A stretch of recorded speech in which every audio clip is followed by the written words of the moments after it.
I want to ask you one thing before we wrap up. Something I can really see changing about you and Cardone Capital and everything is you said something the other day and it really got my attention. You said collaboration is the new currency.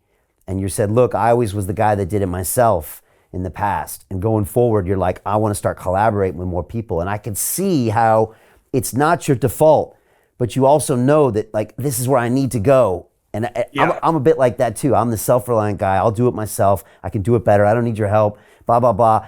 But at some point that only gets you so far. And then it ultimately isn't with this greater vision of empowering people and being a service. Tell me how you made this distinct change. I know you got some exciting stuff coming early next year, but just tell me Yeah. about this. Well, look, I have this saying that all assets become liabilities. Maybe you've heard me say that before. Yeah. It means that your superpowers will become, once the world knows what your superpower is, or you start to rely on it too much. My competitive nature,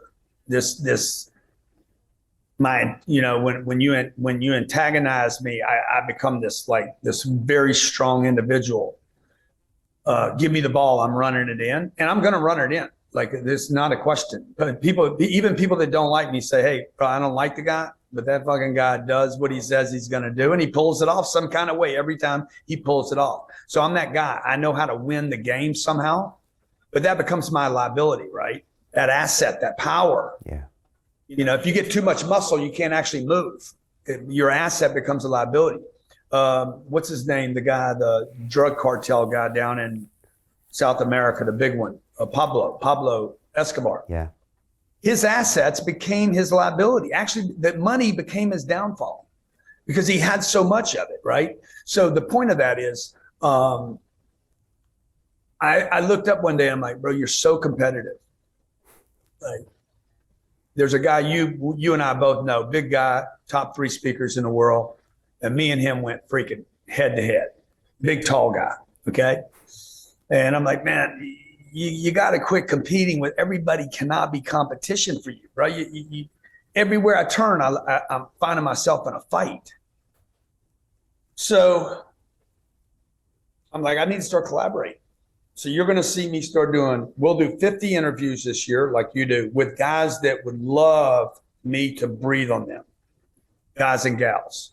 The TV channel, okay? Only 2 of those shows will I be in. The rest of them are going to be other people.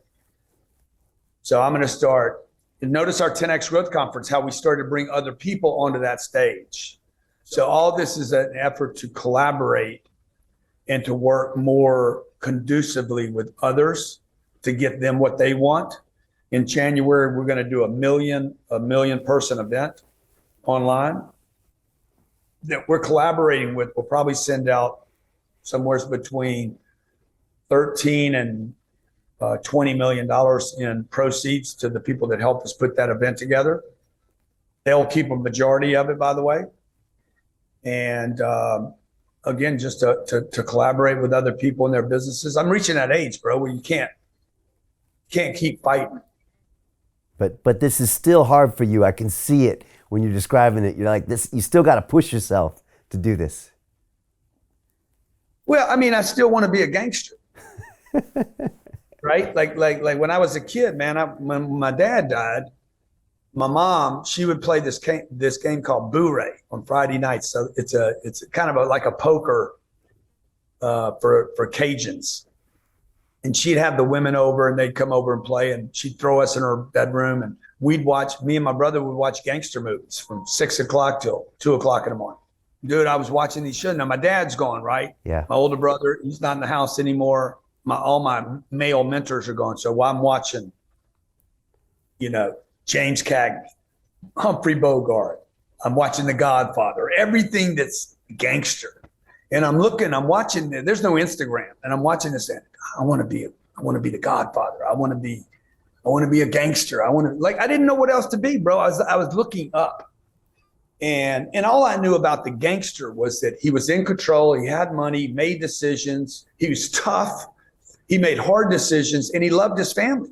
Almost all gangsters had family number one, and then they're killing somebody the next morning, right? But it was like this crazy thing. And I literally said, I'm going to become a gangster one day. Well, I didn't become a gangster, right? But I have in some ways become a bit of a gangster in having my own voice and fighting for the little guy and going out and getting the money. And then, you know, if somebody steps on my toes, dude, I'm going to punch back hard. So yeah, I do fight a little bit, but hopefully I'll collaborate with people that like that part of me that wins a lot. Yeah. Yeah. Well, it's a real market shift, and I'm excited about that. And I'm looking forward to it. Grant, final thoughts. Someone's walking into what's going to look like some bumpy times in America and worldwide for the next 12 to 24 months, especially with an old way of thinking. What's your advice to them? I mean, if you go back and read your books, and I listen to them quite a lot, you know, you're always like, you got to expand when other people are contracting. You got to build the fire, as you say. But and you just said there, you can't wait for someone else to take care of you. What do you say to people that buy into that media narrative? Oh, I can't do this, and it's decreasing. Like, what should people do right now? I think everybody should get very scared right now. So first thing I always do is because fear actually stimulates me to start. You know, if there's a fire in the house, then I got to get out. I start making moves. So the first thing I would tell people is you need a moment of contraction right now. Introspection with the intent to contract so that you can expand. So what I would tell people to do is, okay, this is going to be very nasty. This could be worse than 2008. Could last a couple of years, maybe 3 years. It's going to be nasty, man. And they're going to lie to you until it's too late for you to know it happened. So they're going to keep kind of moving the thing that it's all right. Like they changed the definition of recession already. They're going to keep playing this game so people don't get violent. But I would tell you immediately, take a look at all your assets. This is the introspection part. Okay, preparation. Look at every asset you have. Rate them from a 1 to a 5. A 5 is absolutely necessary. You have to have it.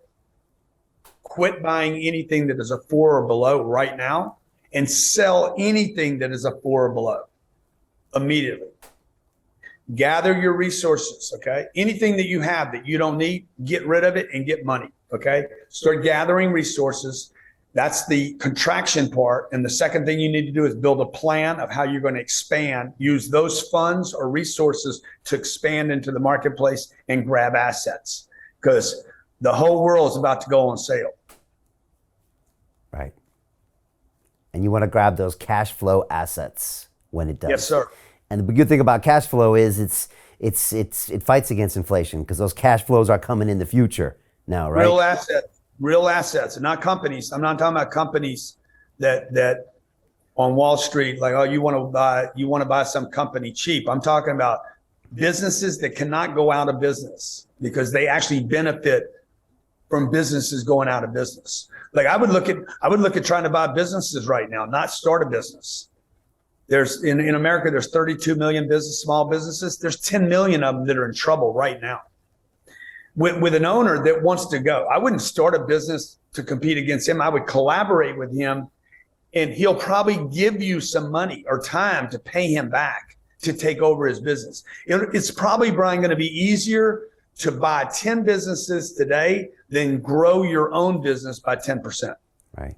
And that way you would 10x your business without even growing your own business. Hey, it's Brian Rose, founder of the DeFi Academy. I've told you my 4-week crypto bootcamp is amazing, but don't take my word for it. This is what my students are saying. The DeFi Academy was an amazing experience for me. It took me totally out of my comfort zone. In this course, I was challenged, I was held accountable, and pushed to do things that honestly weren't always easy. It's been phenomenal, and I can't believe we're already up on our 4 weeks. It has flown by. Going through this DeFi accelerator by far was one of the best courses I've taken. You do this course, you really get into the nitty-gritty of the activities that will make you comfortable with decentralized finance.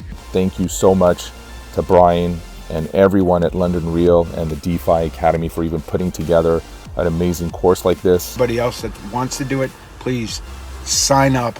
It is well worth the money.